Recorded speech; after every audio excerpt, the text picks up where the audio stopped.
afternoon. Online, the Dharma classmates, today is Sunday. We know it's a family day, so thank you for coming. This is our second Sūtra discussion. Today we're going to talk about Metta-sutta. Our speaker is Dr. Jnan Nanda.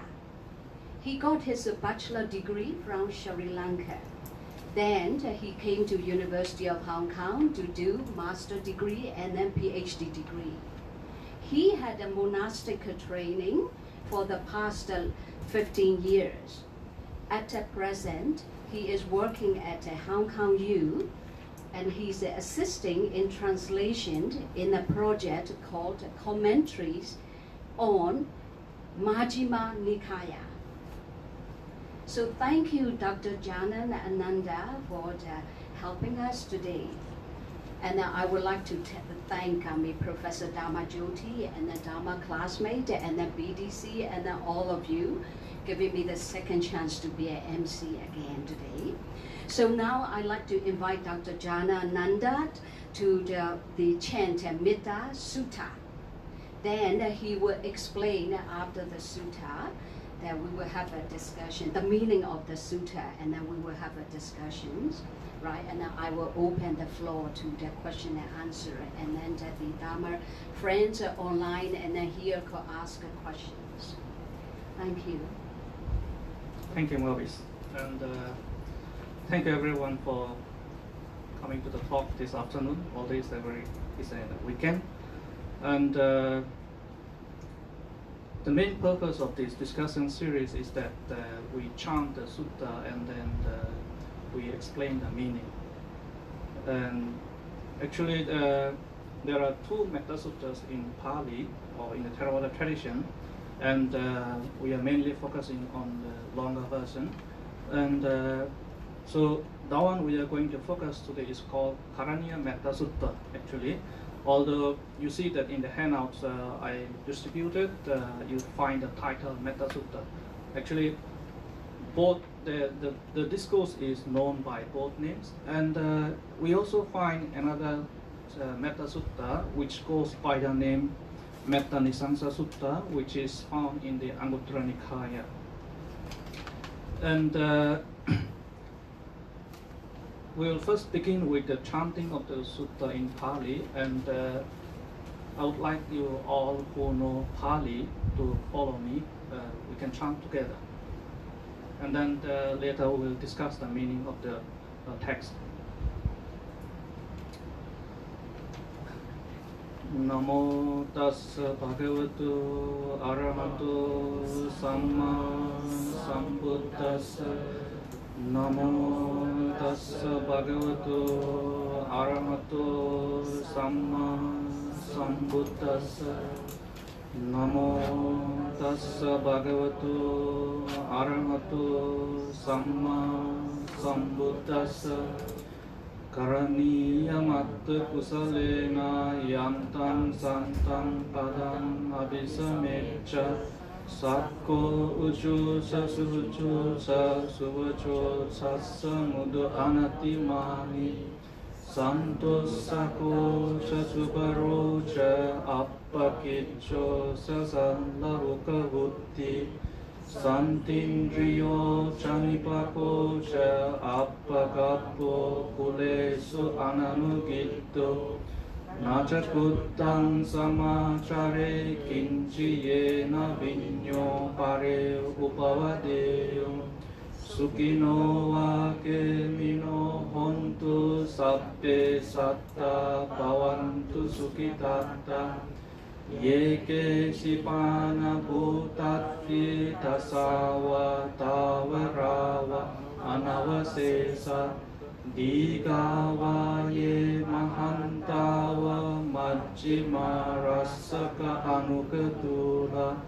Dittava ye vaditta ye chadure vasanti avidure. Bhutava sambhave siva sabbe satta bhavantu sukhitatta. Naparo parang nikupeta nati manyeta katta chinam kanchi Vyaro sana patiga sanya nanya manyasa dukka micceya Mata yataniyam puttang ayusa eka putta manurakke Evam pisappa bhutesu manasang pavaye aparimanam Mettanca sappa lokasmin manasang pavaye aparimanam Uttang adoca diryanca asampadang averamasa Ittang sarang nisinno va sayano va yavatassa vigata mittu Etang sating aditteya brahma metang viharam idamahu Tittinca anupakamma silava dassanena sampanno Kamesu vinaya gedang nahi jatu kappaseyam punareti.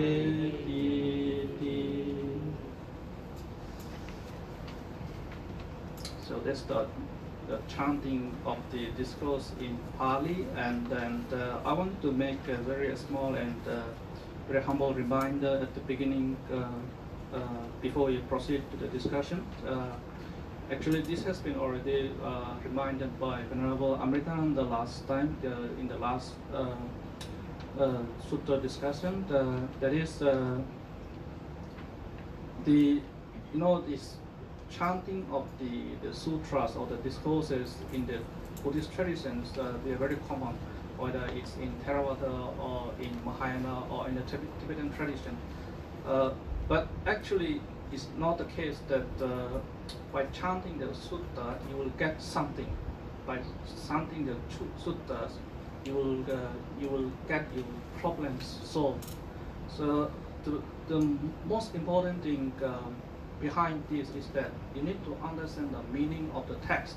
You need to understand the meaning of the sutta, and then we put the meaning into practice.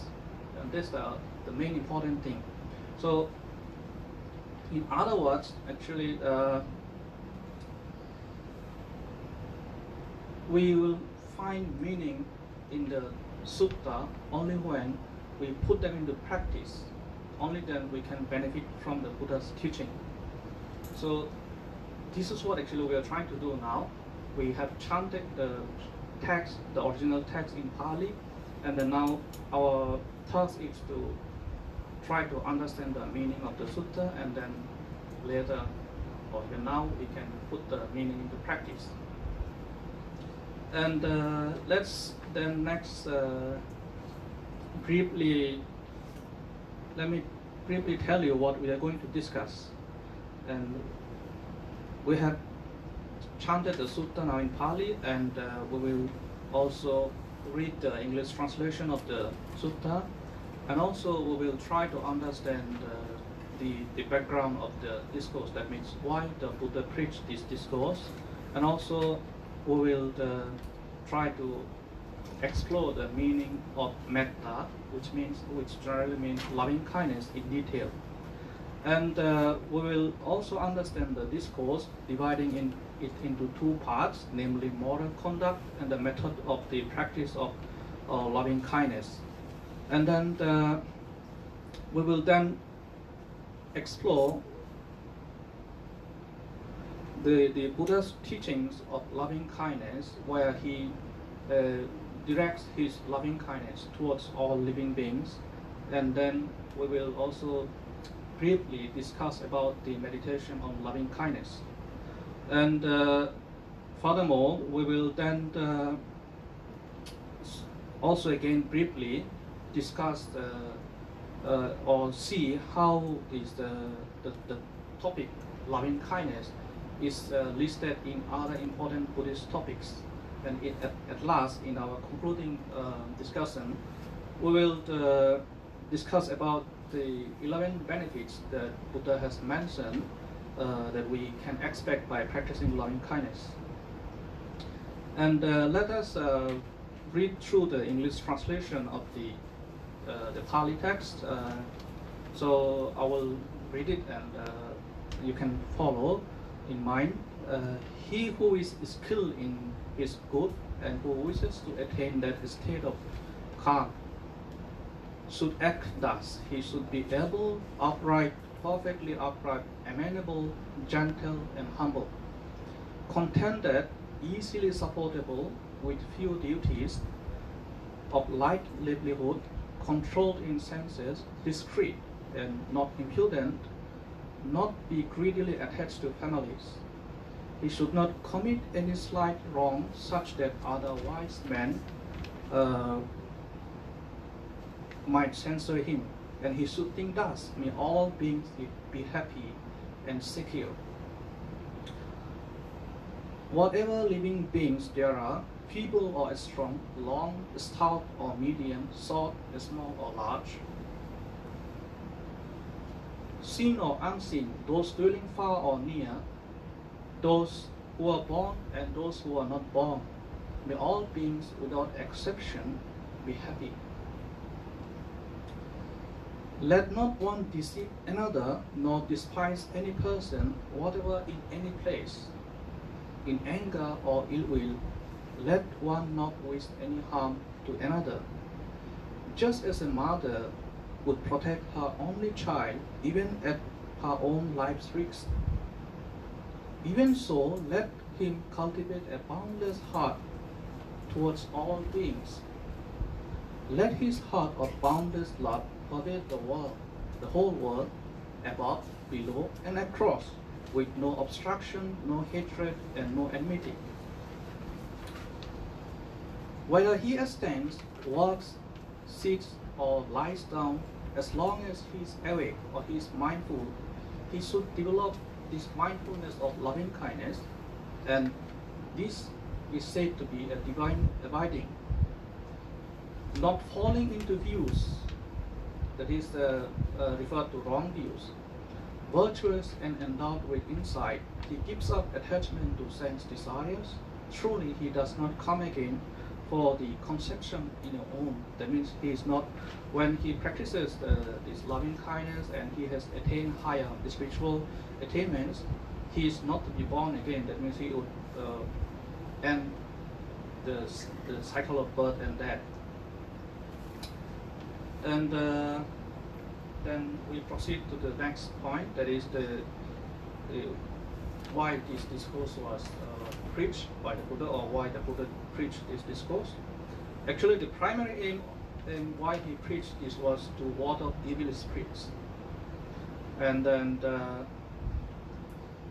the Buddha emphasizes that we need to cultivate loving kindness towards all beings, and all beings includes oneself also, myself, and everyone here who are present and who are not present and who are far away, and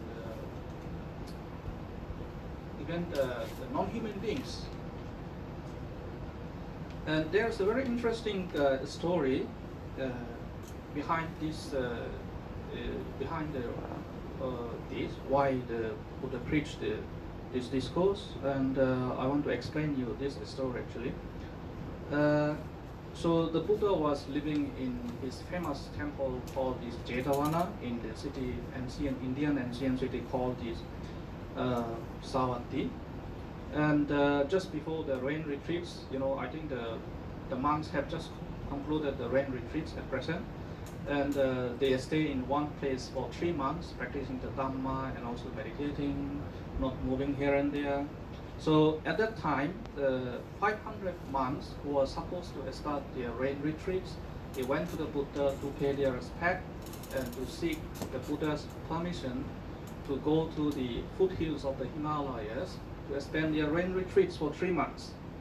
And after they met and after they got the permission from the Buddha to go there, and after paying respect to the Buddha, they went to the foothills of the Himalayas, and they were received very warmly by the people there, by the local people there, the villagers. And the monks started to settle down at the foot of big trees, huge trees, at the time monks were not living in big buildings, big monasteries. They were living in small huts, and also at the foot of the trees.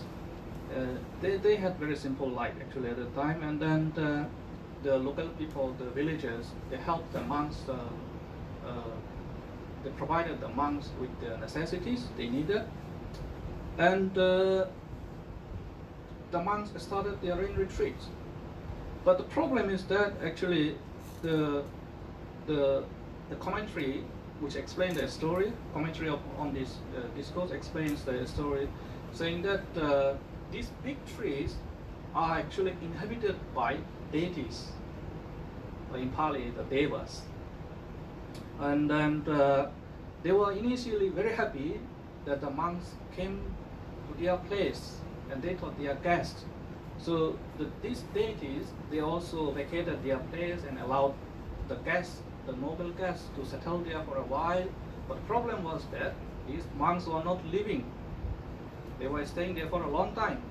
And these deities, they have no place to live with their children. They're out of their home because the monks were living at the foot of the foot of the trees. And since the monks were not living sooner, what the deities did was, they were annoyed, and then they started to frighten the monks. And then they started to make very frightening noise. And then they also started creating very this essence, you know, the bad smell, so that the monks cannot stay there. And finally, they were successful. They were able to chase away the monks. The monk, they went back to the Buddha. They reported this incident to the Buddha, and the Buddha knew what's wrong. And then the Buddha asked them to go back and then chant this discourse loudly, and also the message here is that they should direct loving kindness towards these deities who are in difficulties because their houses were taken away. So again, the monks bid farewell to the Buddha, and then they went back to the foothills of the Himalayas. And then when they arrived there, they started chanting this discourse in a very loud voice, but also at the same time sending their loving kindness towards the deities, hearing which the deities were in peace, and then they welcome back the monks. And then they just not welcome back. For the whole 3 months of the rain retreat, they are said to have taken care of the monks' needs, like offering meals, and then looking after other necessities that the monks needed for their practicing of the Dhamma. And then the monks were able to complete their rain retreat successfully. So now you see the power of the loving kindness that we are discussing now. And then so that's actually the background discourse, the short in brief, why the Buddha preached the sutta. And let us now explore the meaning of the term metta, the Pali term metta, which generally is translated loving kindness. Actually, there are many other meanings, not just loving kindness, but the mostly used one is the loving kindness. And there are other terms such as friendliness, goodwill, benevolence, fellowship, amity, and concord, inoffensiveness, and non-violence. In simple, actually we can say metta is love accompanied by kindness. So it's not just love, you have kindness there. So that's why you see loving kindness. So it's not just normal love. In the Pali commentaries, this is defined as parahita parasukha kamana, which means loving kindness is a strong wish for the welfare and happiness of others. And Buddha-Ghosa, who was one of the most famous ancient Pali commentators in ancient time, in his book Visuddhimagga, defines the term metta like this: loving kindness has the mode of friendliness for its characteristics. Its natural function is to promote friendliness. It is manifested as the disappearance of ill will.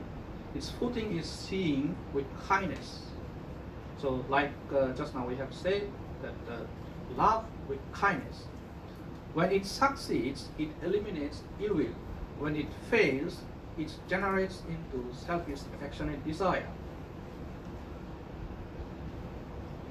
With the practice of loving kindness, we refuse to be offensive, and then we renounce bitterness, resentment, and animosity of every kind, and we try to develop friendliness, and we try to accommodate people. Sometimes we don't like people, we hate people, but for this case, we try to accommodate, we try to make this space in ourselves for others. And also at the same time, we seek the well-being of themselves while we seek the well-being of ourselves. Just like we want to be happy, we also seek or wish for others' well-being. Actually, the uniqueness in this loving kindness is that this is devoid of self-interest.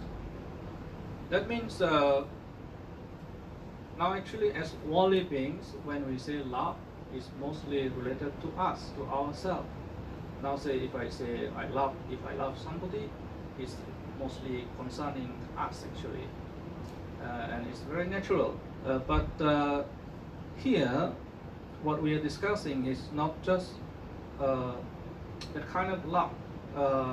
They are actually that self, that ego is not there.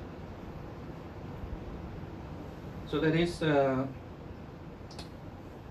loving kindness is devoid of self-interest, and it is unconditioned. We don't have condition there. That love is not conditioned. One of the Buddhist masters in the Theravada tradition, he describes loving kindness like this: loving kindness evokes a warm-hearted feeling of fellowship, sympathy, and love, which grows boundless with practice and overcomes all social, religious, racial, and political and economic barriers. So now you see the power of the practice of loving kindness. The opposite of love or loving kindness is hatred and anger. And in the Pali Suttas, there is a small verse which was uttered by the Buddha regarding this. And also there is a very interesting story behind this, which we will explain. And the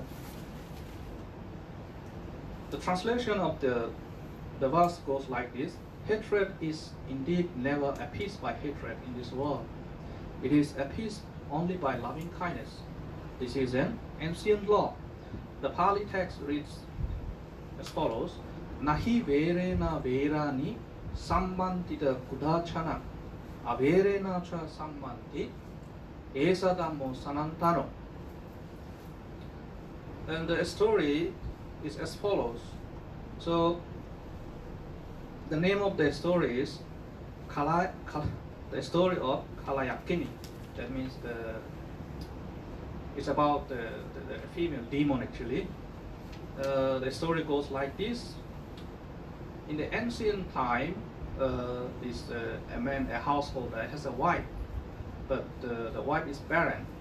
She could not give birth to the child, so the householder married a second wife who was pregnant with a child, And the first wife got jealous, and then he caused injury to the second wife and made her have an abortion, and which in the end led the second wife to die. And this has caused so much of anger and hatred between these two that in their later lives, when they were reborn again and again, they followed each other with so much hatred and anger. And the story says that they were born as a hen and a cat. You see that now the cat would run after the hen, right? And then a female deer and a leopardess, a female leopard. So the leopard would chase the female deer. And finally, during the time of the Buddha, they were again reborn. One was again reborn as a human being, and the other was again reborn as a demon, a female demon. And then the lady who was reborn as a human being, she was born into a very noble family. And again, she was having a child, and the female demon wanted to destroy her again. So this the lady who is having a baby, out of fear, she went to the Buddha where the Buddha was and put the baby on at the feet of the Buddha and asked for protection. And the story relates that initially the female demon could not enter the gate of the temple, the monastery. She was obstructed, and then but later the Buddha allowed, because the Buddha wanted to explain what happened and then teach them not to do like that. So when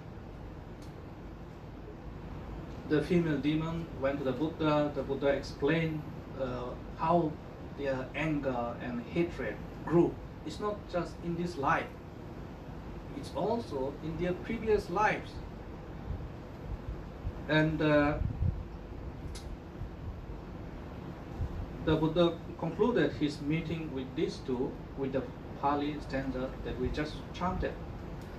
So now you see from this story, we can also understand how destructive anger and hatred can cause.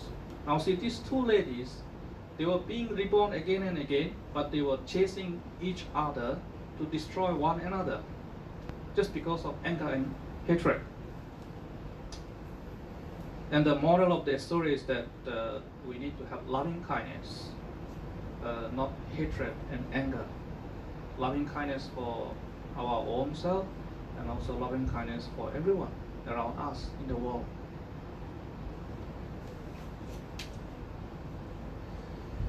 And how do we develop loving kindness? Sometimes it might sound a bit easy, and also sometimes it might sound a bit difficult, right? And in the Abhidhamma, in the Appamana Vivanga is a text in the Abhidhamma Pitaka, the Buddha explains like this: just as he would feel friendliness on seeing a dearly beloved person, so he extends loving kindness to all creatures. Actually, what we need is mindfulness here. If we are mindful, I think we can make it. Now say for example, when we see our loved ones, we feel very happy, our heart, our mind is overjoyed. So like that, we need to feel friendliness when we also see other people, whether we like them or not, right? We gradually try to accommodate other people. We try to provide the space for them in our heart, in our mind. So that's actually in brief the meaning of the term metta, the main theme of today's discourse. And let us go to the next part of the discussion, that is the discourse in two parts. And yes, this discourse actually could be divided into two parts, namely moral conduct and the method of the practice of loving kindness. So the point here is that it's not just it's not that you just practice loving kindness directly. You need some preparation too. You need to make yourself prepared. You need to make yourself fit. So here, what it emphasizes is that before you proceed to practice loving kindness, you need to be morally fit. And I think many of you know that in Buddhism,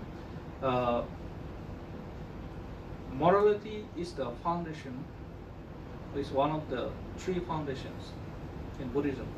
So it's very important. And here also, the Buddha emphasizes that morality. And let us examine according to the text. So in the sutta, we see that it begins with a statement, Karaniyam atta kusalena. Literally, it means what should be done by one skilled in good or welfare.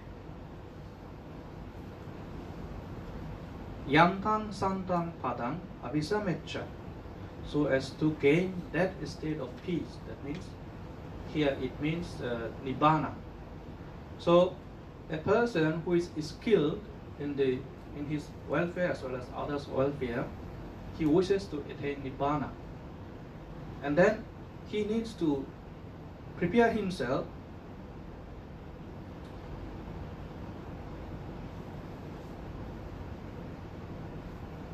so that's what the discourse initially states, and then proceeds to 15 moral conducts that the person needs to abide by.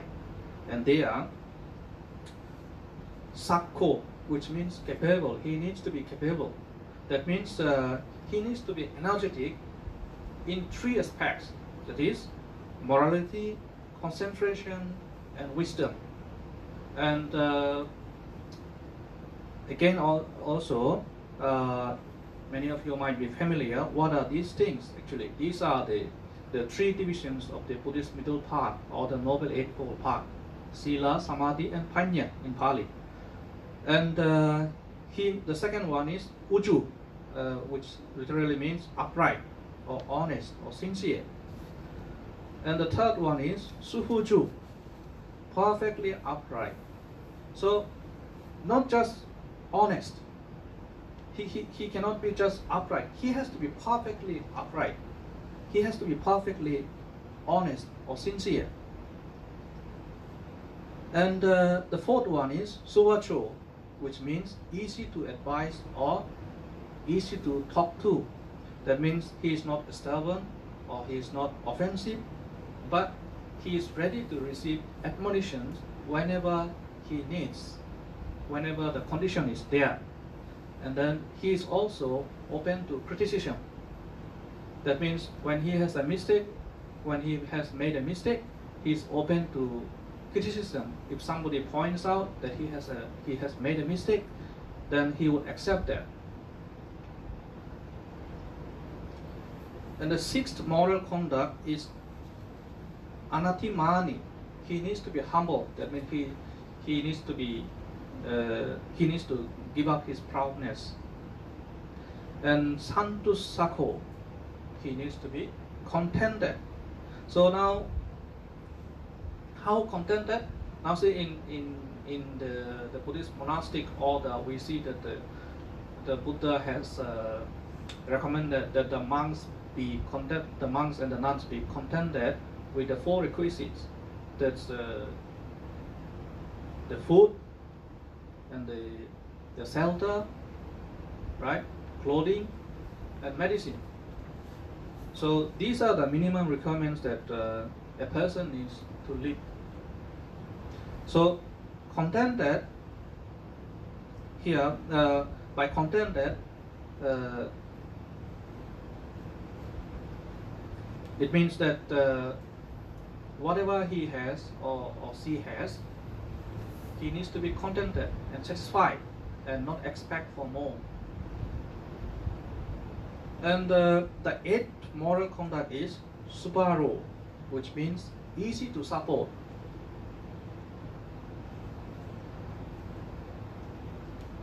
And the ninth one is apakicho, which means having less duties or unburdened by work. So this is very important actually. Nowadays you see most of us are bound by so many duties. We have family duties, we have spiritual duties, we have duties at our workplaces, and we have duties, responsibilities with our relatives, our friends, right? We have so many things. Sometimes we have huge businesses. And with these things, do we have the time or do we have the mind to practice loving kindness? Can we do it? Because when we try to do it, when we try to, not just loving kindness, any other activities, when we try to do it, we will be disturbed by our duties. Now say for example, if I have something urgent to do, to be done, and I'm talking here, and then my mind is not here, and because I have something to be done somewhere else, my mind is always not here, I'm not mindful, I'm going to that place where I have to do something, right? So that's why we need to decrease our duties, have less duties, and be unburdened by more work. And that way we can easily focus on some of the wholesome activities. And the next moral conduct, that is the 10th one, is sallahuka buddhi, that is living a simple life. Another very important thing that that is emphasized in Buddhism. And the next one, the 11th one, is santindriyo, which means he is serene. He needs to be serene. That means he needs to control his six senses.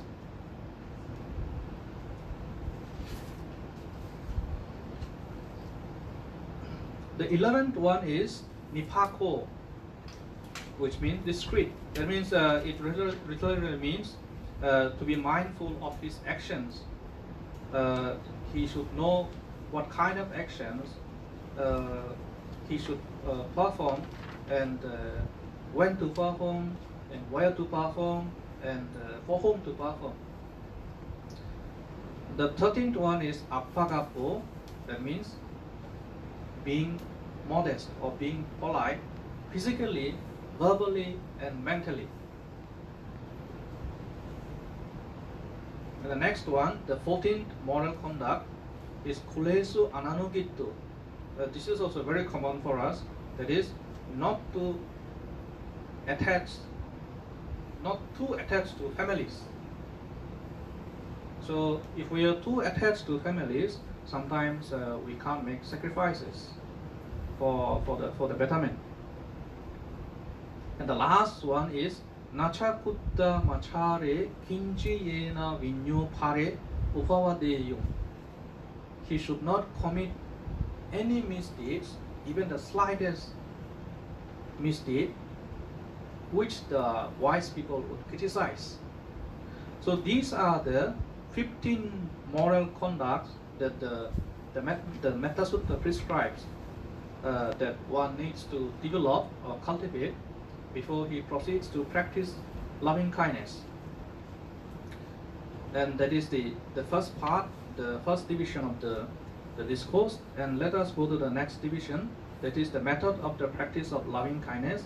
And this method is divided again into 3 stages. That is, in Pali they are called Sabba Sangahika Metta, Dukkha Bhavana, and then Tikha Bhavana. That is, in the first one, when he directs his loving kindness, he includes all living beings. And in the second one, he divides the beings into groups, or in 2 groups, or in pairs. And then in the Tikha Bhavana, he divides the groups into 3 groups, right? And let's see how it is. Let's look at them in detail. That is, in the first one, which is in Pali known as Sabba Sangahika Metta, all beings inclusive, he wishes, may all kinds of beings be happy, may all beings be free from any harm or danger, may all beings be happy physically and mentally. Now you see, all beings, they are inclusive. And in the second stage, loving kindness is expressed towards pairs. For example, may all beings, weak or strong.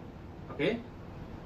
So in Pali, in the sutta, we find this tasawa tawara, seen or unseen, dittawa aditta, far away or near, dure avidure, born and to be born, or enlightened and not enlightened. So now you see the beings are divided into two groups, right? And in the third one, in the third stage, loving kindness is expressed towards group of three, such as may all beings tall or short or medium, large or small or medium, fat or thin or medium, be happy, be free from any harm or danger, be happy physically and mentally. And these three are called, actually, these three stages are called loving kindness developed wishing others to attain prosperity and happiness. That is, in Pali, it is called Hita Sukha Gamapatthana Metta. And there is another stage called Ahita Dukkhana Gamapatthana Metta, which means loving kindness developed wishing others to be free from misfortunes. So the particular verse in the sutta, in this discourse, is this one: Naparo parang nikupeta natimanyeta katta chinang kanchi vyaro sana patika sanya nanya manyasa dukkamicheya. Meaning, let not one deceive another, nor despise any person, whatever in any place, in anger or ill will, let one not wish any harm to another. So now you find that word in the sutta. This means he must not physically or mentally deceive or despise another and anywhere. When he is afflicted in anger or ill will, with mindfulness, he must not wish harm to that person that he or she is angry with. This loving kindness is so deep and boundless that the Buddha has compared it to the love of a mother towards her child. And now you see there is a verse in the sutta which says Matayata niyang puttang ayusa eka putta anurakke evampi sabba bhutesu manasang bhavaye aparimanang. That is the verse number 7. The meaning is, just as a mother would protect her only child even at her own life streaks, so let him cultivate a boundless heart towards all beings. So from here we see it's so deep and so boundless, just like a mother who will protect her child even in great dangers. So the Buddha is asking us to cultivate such loving kindness. And then this loving kindness needs to be directed to all beings, including oneself, and then beings in all the directions in the world and everywhere.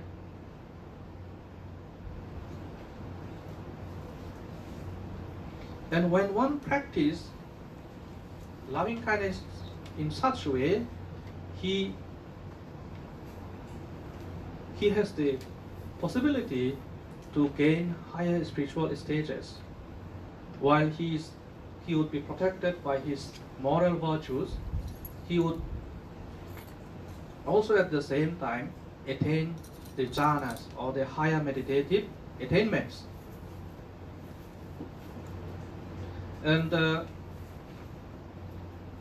with this, he will further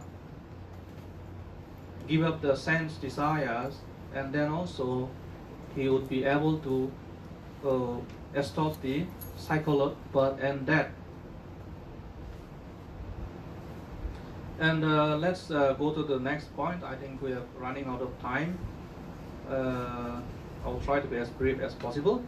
And the next point is the emphasis of loving kindness and how we can practice meditation on loving kindness. Now, in the again, we will examine the discourse. Now, see, in the discourse, the Buddha says, "May all beings be happy. Sabbe satta bhavantu sukhitatta." Here, he is concerning all beings, again inclusive. So, the Pali text reads like this: Ye kesi phana bhutati, whatever living beings there are. Tasawa tavarava anavasesa, feeble or strong, without exception.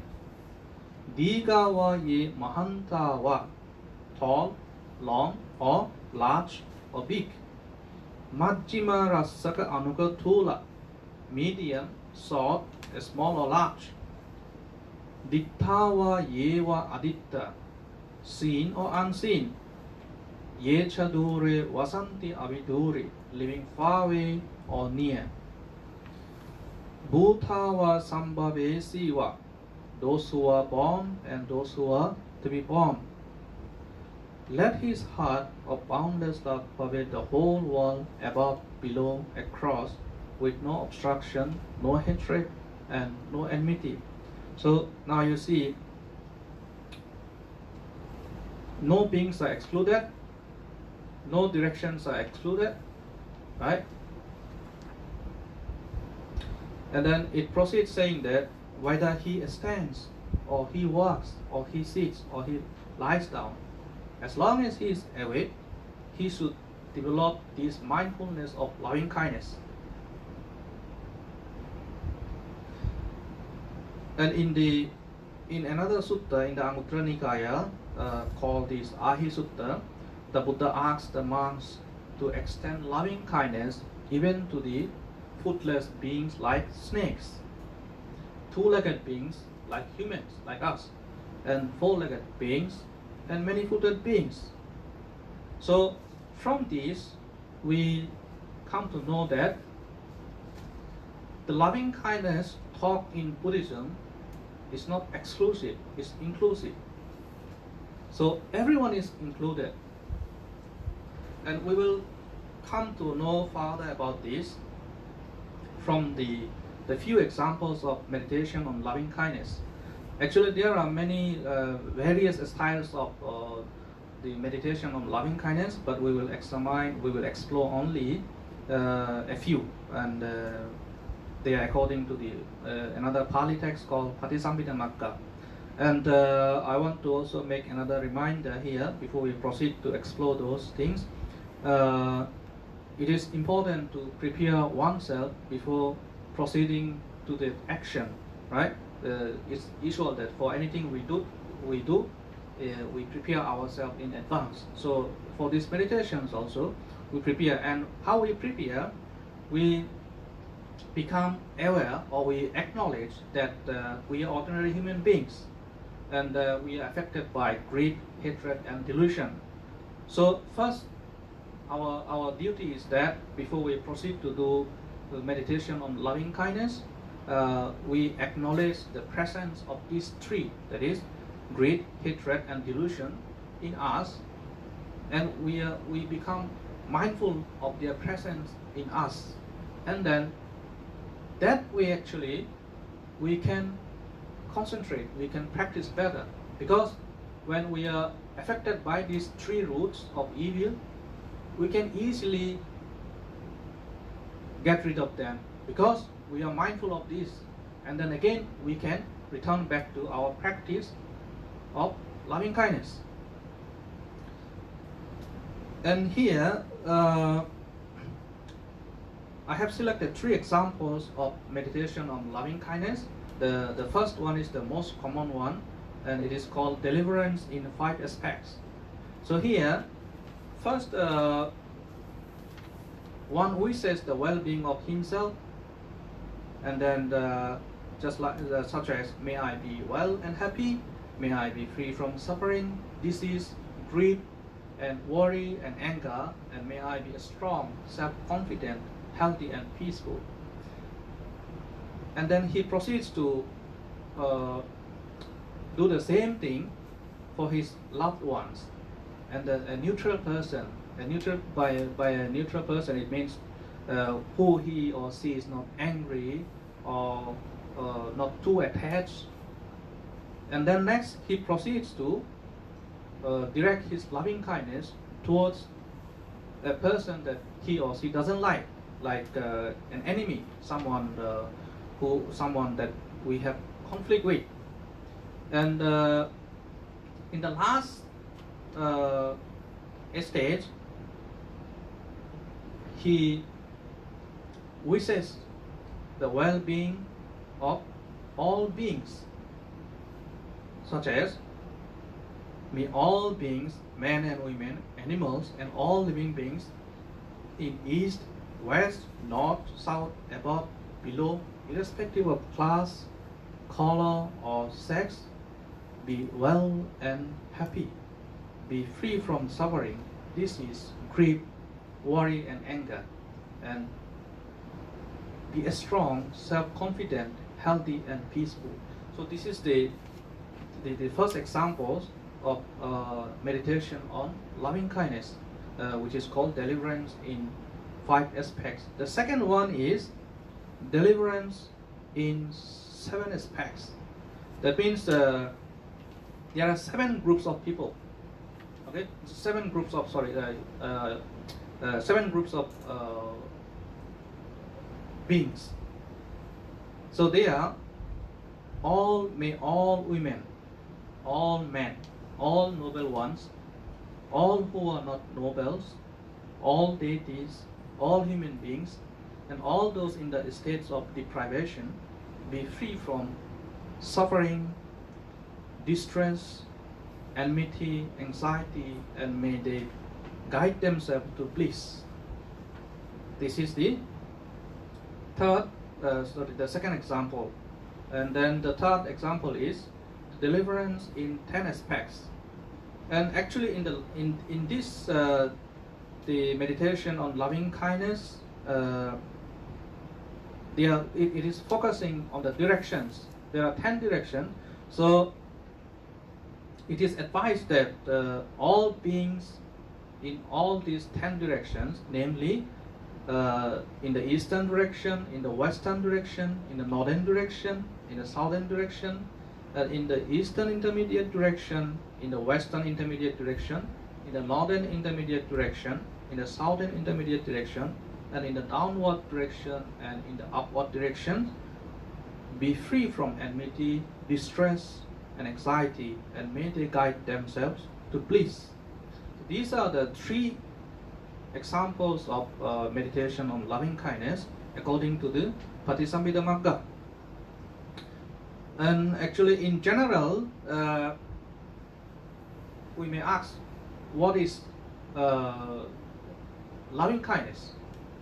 What is the practice of loving kindness? Actually, it is the practice of loving kindness actually is more psychological or mental. And with this, we try to send goodwill, friendship towards other beings, and as well as us. And also, we may ask. We may also ask why there are so many ways of the meditation on loving kindness. Why not only one? Actually, the thing is that our mind is not stable. Our mind is so restless. It's always roaming here and there, from this place to that place, this person to that person, and this object to that object. So we need to be open also to allow our mind to do so. And then with such concentration, we can better tame our mind.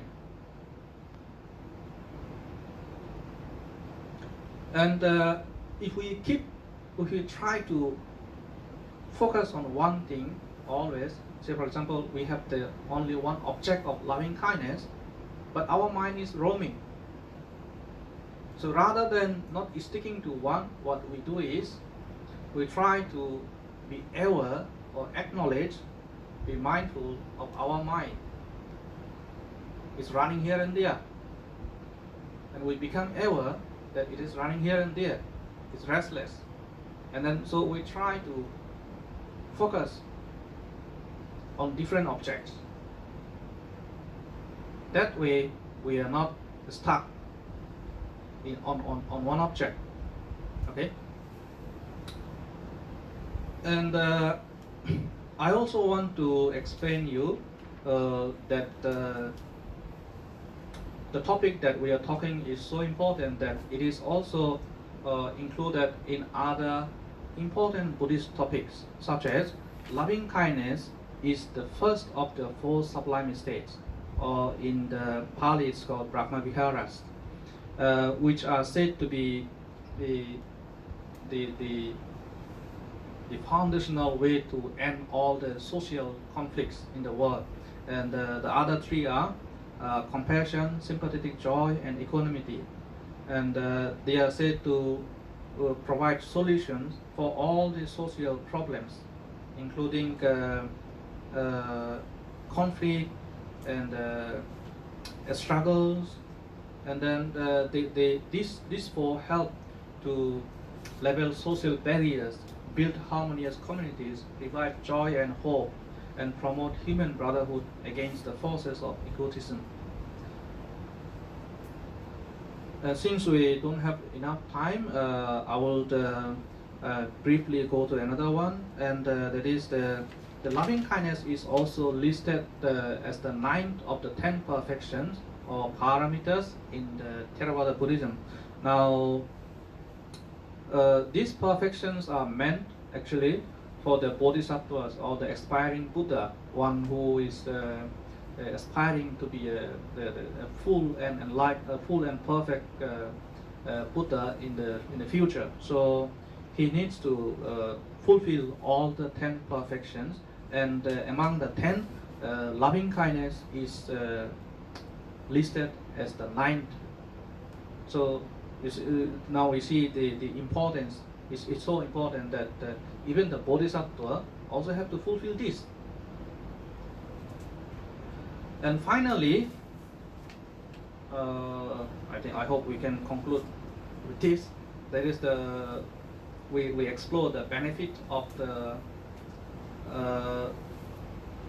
practicing loving kindness. And earlier I mentioned that there are two suttas by the name Metta-sutta, and one of them is the one that we have discussed now, and the other one is Metta-nisangsa Sutta.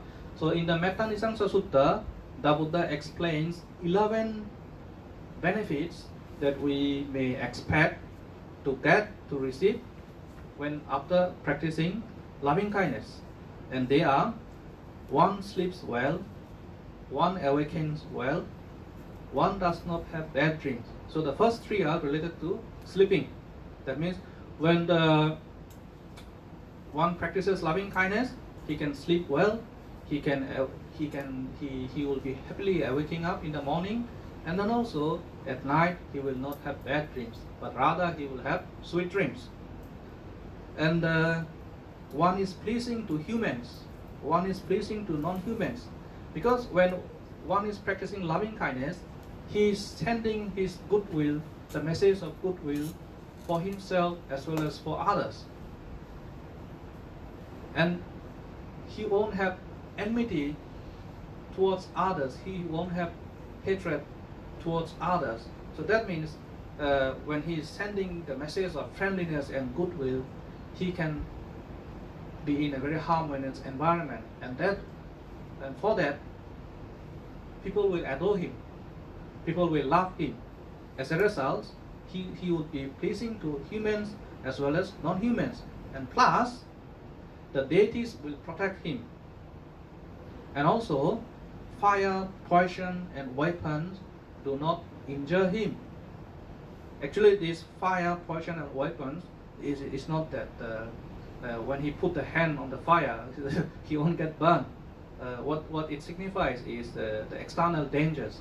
He would not be harmed by external dangers. And the seventh benefit is one's mind quickly become concentrated. So when he is having less problem, when he is having a very harmonious environment, he will have less problems, maybe no problems, and then he can concentrate his mind very easily because he won't have a lot of trouble, external trouble. And the ninth one is when one practices loving kindness, his facial complexion is serene. His facial complexion is beautiful. Now, say for example, when we are angry or when we have hatred towards somebody, I think we can see our face in the mirror. Okay, so but when one is having love towards oneself and for others, he feels happy, and his complexion is also very nice, very beautiful. And then the 10th benefit is one dies without being confused in mind. I think this is also very important because as Buddhists, we believe in rebirth, and we are supposed to have a very peaceful death. I think it's not just in Buddhism, I think in other religions also, it's very important. So when we practice loving kindness, well, we can expect that we can die, we can have a very peaceful death. I think the last stage of our life.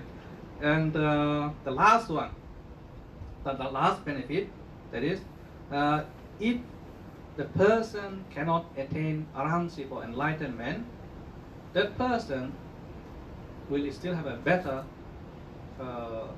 birth, better rebirth. That means he will be born in a better realm, better world.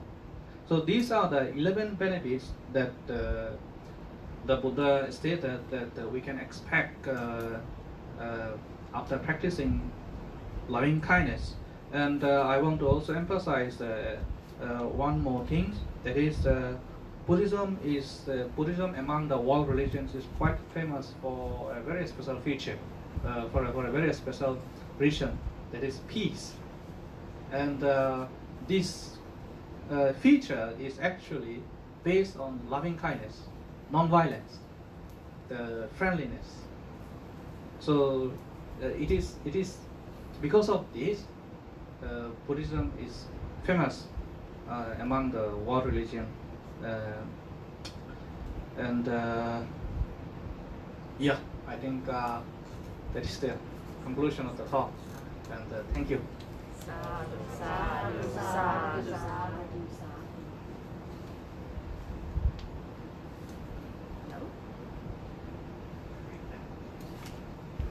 Thank you, Dr. Nanda. The talk was very interesting, and then I personally,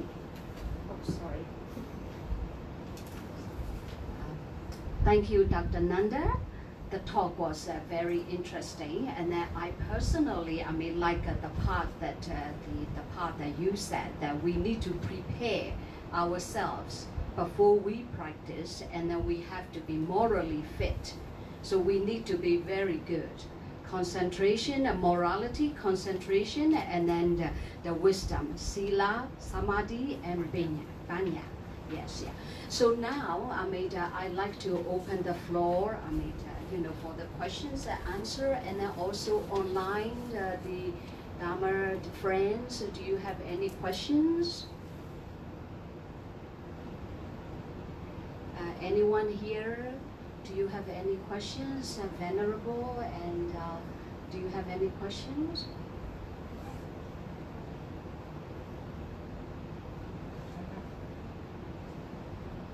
And online friends, are you still on? I think for online we need to check the comments. Oh yeah, we have to check the comment. Yes. How do we check the comment? Just 6 people online watching and seems no comment. Oh, seems no comment. Yeah.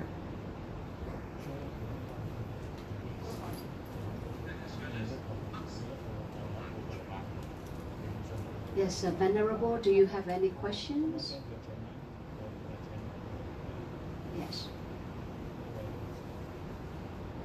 Well, I have a question, Dr. Nanda.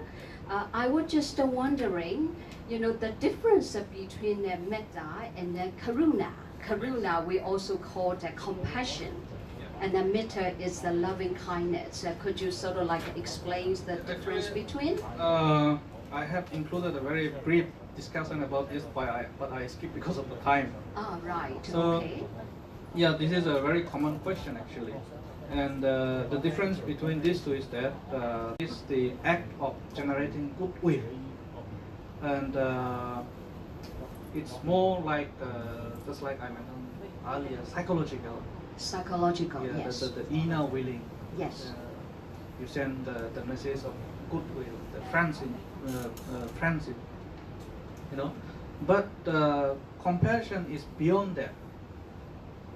Compassion is that you recognize another person's suffering, Right. and then also you make a willingness to relieve that person, to relieve of that suffering.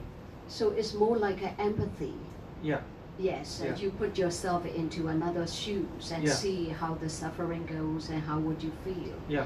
All right. Yeah, so you can understand this better from the meditation on loving kindness actually. Now say for example in the meditation on loving kindness we say may all beings be well and happy. Yes. Right? We are sending the message of goodwill. But for compassion it's not just sending goodwill. We go beyond that. We recognize that that person is in a suffering. He's suffering, he's in need of some help, in need of some support, then we try to act to relieve that person of that suffering. Well, thank you so much. Okay. Thank you so much. Yeah. Do you have any other questions? We have about 5 minutes. Yes. Do you have any questions to raise? Venerable, do you have any questions?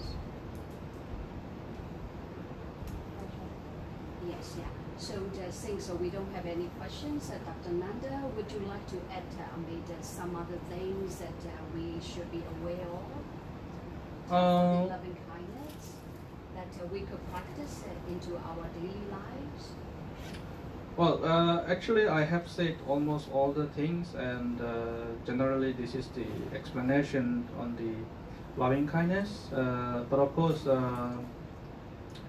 just like I said, sometimes we find it easy to practice, sometimes it's difficult to practice, but what matters is we make attempts, we make effort. That's the most important thing. Okay. So in that case, should we conclude? Yes, yeah. Well, thank you very much, everybody here, and then also online. The Dharma sisters, and then especially thank you, Dr. Nanda, and then thank you, Venerable, to come here. I know this is Sunday, and then it's a family day. Thank you very much, and please come and join us next time. Thank you. Yes.